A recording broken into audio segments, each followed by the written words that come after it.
We've got some fresh new young talent doing some things that I know you haven't heard before.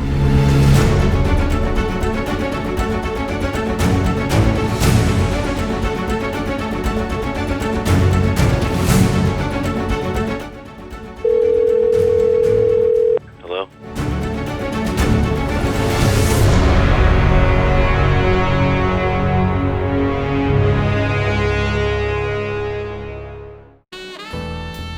Hello and welcome to the video.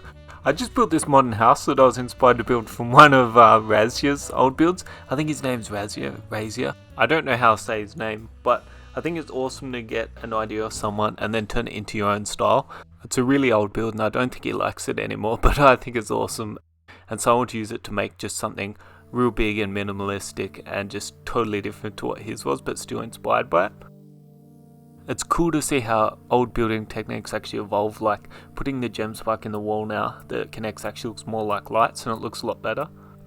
Speaking of old building techniques, a few years ago Wave95 on Reddit uploaded a build tutorial on making a fridge, and it was so awesome, but we always had to have this annoying as block in the corner without mods and teddit, but now we can finally with echo blocks have a normal looking fridge.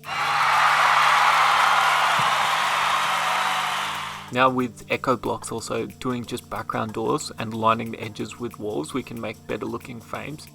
Echo blocks are amazing, but first off I want to talk about this. This is amazing. If you've ever built a box and you've clicked on the wall and it leaks out the side, wall leak is actually awesome. I don't think even a lot of builders know how often they use this. It's used so often, wall leak, and it's not even in a lot of building games. It doesn't matter how many blocks are below it, a wall will still leak out the top.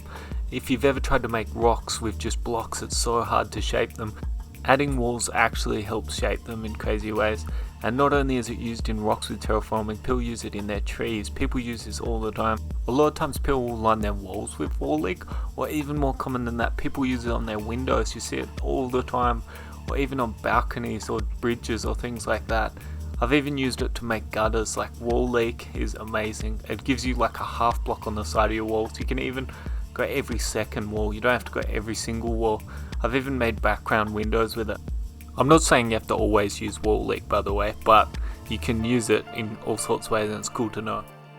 This is only some of the ways that you can use walls and blocks together, but also you have to think outside the box, and walls don't need to be inside the box. You can use them in so many crazy ways. I feel like getting used to using walls and blocks together makes you a better builder instead of having to just use blocks all the time to create details. Everything in Terraria can be used. Even something like a bone lamp can be used in a weird way, like turning it off, putting it on an echo block and painting it black was used in my build just to make an antenna. If you think of anything as just a banner or just a golden toilet seat or just like any piece of furniture as just only be able to being used as that piece of furniture, then you're limiting your building.